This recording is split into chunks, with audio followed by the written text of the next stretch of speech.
কি অবস্থা বাপু?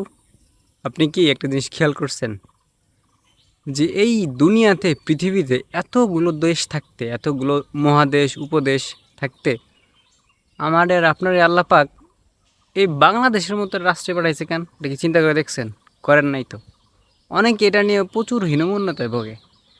হ্যাঁ আল্লাহ, আমার কি বাংলাদেশ ছাড়া অন্য কোনো জায়গায় দিতে পারতো না? আসলে ব্যাপারটা ওরকম না। কোনো একদিন কোনো একটা হাদিসে শুনছিলাম যে একটা লোক রে পানির ভিতর নামাইছে, মানে তারে নৌকা দিয়ে পানির ভিতর রাখছে। তো সে চাইলেও উপরে যেতে পারতেছে না। হ্যাঁ, কারণ তার শত্রু উপরে আছে। এখন তারে পানির ভিতর নামাইছে কেন? তার কারণ আছে কি, তার শত্রুরা সাঁতার জানে না।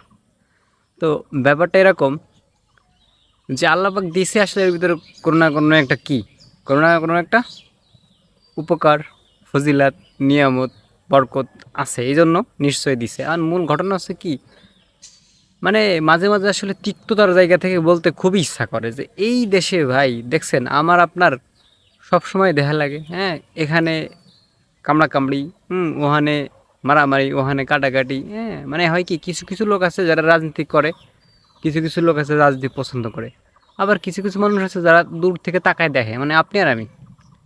আমাদের কিন্তু রাজনীতি একদম ভালো লাগে না। প্রত্যেক দিন দেশের ভিতরে এ আন্দোলন, ও আন্দোলন, সে আন্দোলন, এগুলো কি ভালো লাগে? এগুলো কিন্তু কখনোই ভালো লাগে না। তারপরে যারা করে, এখন আমরা কি করা, দূর থেকে আমরা তাকায় দেখি যে এরা কি করে। হুম, প্রত্যেক দিন নিজের অবস্থান নিয়ে জায়গা পাওয়ার জন্য, নিজে বসার জন্য, নেতামি করার জন্য এরা কি করে, কামড়াকামড়ি করে। এইগুলো কিন্তু ভাই ভালো কথা না। কিন্তু আমাকে আসলে আল্লাহ পাক যে পাঠাইছে এর জন্য একটা রহমত নিয়ামত আছে, মানে নিতে হবে, কিছু করার নাই। কিন্তু এইগুলো আসলে দেখতে ইচ্ছা করে না, এইগুলো দেখতে খুবই খারাপ লাগে।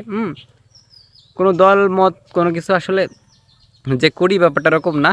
তবে এইগুলো আসলে দেখলে খুবই খারাপ লাগে যে নিজের দেশ বা যেখানে থাকি, হ্যাঁ, দেশের ভিতরে এরকম কুকুর কামড়াকামড়ি, এক কথায় আর কি, এই ব্যাপারগুলো আসলে খুবই জঘন্য, খুবই খারাপ লাগে। সো আল্লাহ পাকের কাছে একটাই কথা যে এইগুলো থেকে আমাদেরকে হেফাজত করুক।